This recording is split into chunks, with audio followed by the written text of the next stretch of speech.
Hello, ladies and gentlemen. Welcome back to another episode of What's in Theaters, the show where we talk about movies, movie news, and do some trailer reactions. So, one of the better films that come out within the last week is obviously the Prey movie on Hulu. But one thing that you'll notice is that we have a very different type of predator, or the species named Yautja.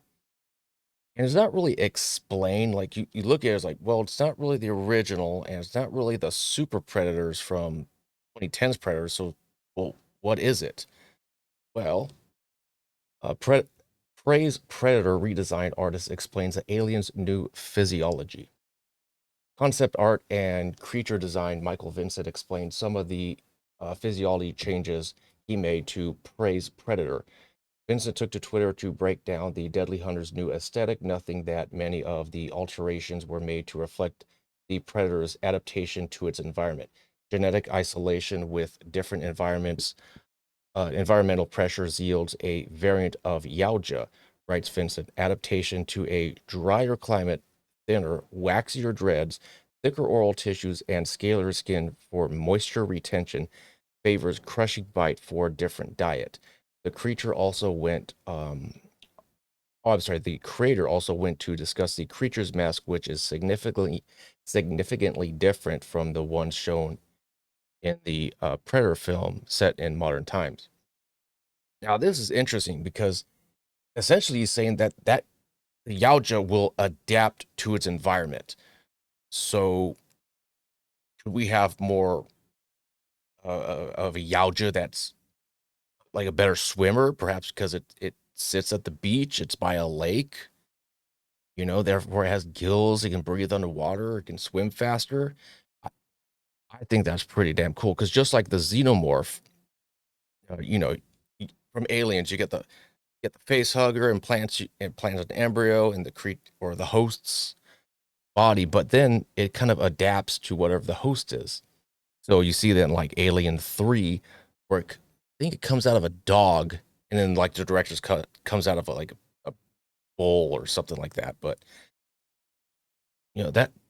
that's interesting that the Yautja will adapt to its environment.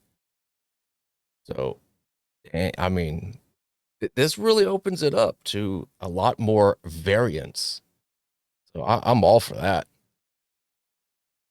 Gen- and this is from the designer, and it's just basically what I said earlier. Genetic isolation with different environmental pressures yields a variant of Yautja, adapted to a drier climate, thinner, waxier dreads, and more of them too. Thicker oral tissue and scalar skin for moisture retention favors crushing bite for different diet. Goes on to say thicker brow house, heat sensitive organs, which the mask is designed to interface with.